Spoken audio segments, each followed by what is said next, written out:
Frankly, painting blonde hair brings a whole lot of problems in it.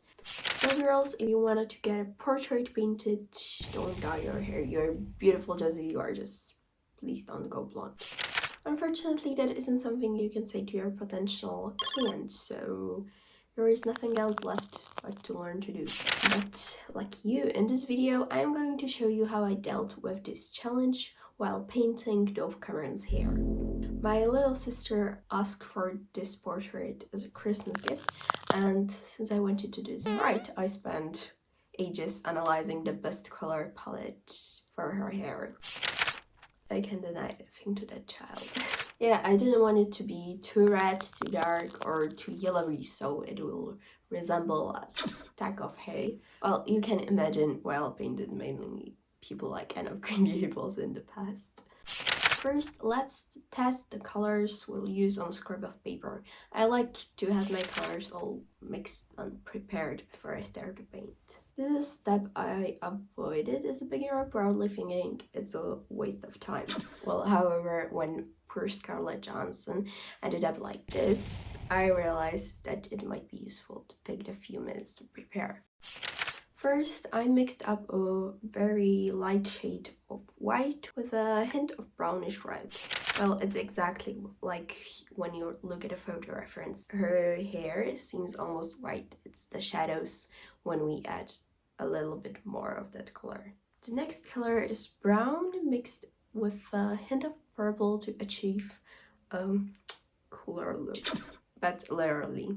I found out that if you want to avoid making the hair reddish, your best bet is to cool down every warm color like red or yellow by mixing it with a hint of purple or dark blue. Well, or at least black. By the way, if you agree with that statement, hit the like button to let me know, yeah? And if you don't, comment down below what do you think so. Deal? Okay, now seriously. My next layers are transparent shade of brown, blue mixed with black for shadows, and red mixed with purple for finishing touches.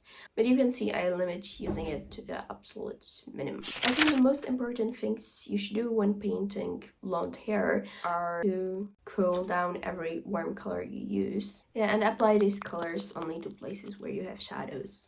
Let the lighter parts of the hair stay almost white. That way you will achieve the higher contrast and it will make your painting look beautiful and three-dimensional. Yeah, and always make sure that your painting is completely dried before applying another layer of hair. Well, because otherwise you will lose all the detail. Yeah, and since I think detail is super important, I'll add a few thin lines here and a few loose hair there. And that's all for today. Yeah, thank you for your time, and if you want to return to those tips, they are summarized down below in the description box.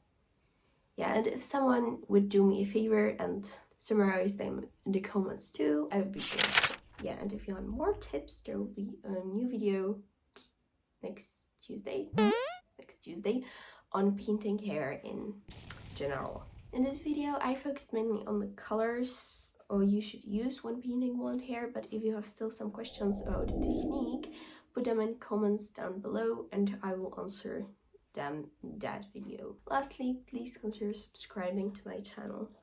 You know, when you reach 1000 subscribers on YouTube, it starts to put before your videos cool stuff like this.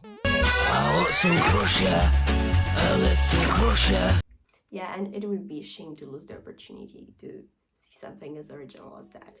Well, yeah, okay, this was weird. Once again, thank you for everything, for your support and watching this video. It means the world. So just take care. I want to see you here next week.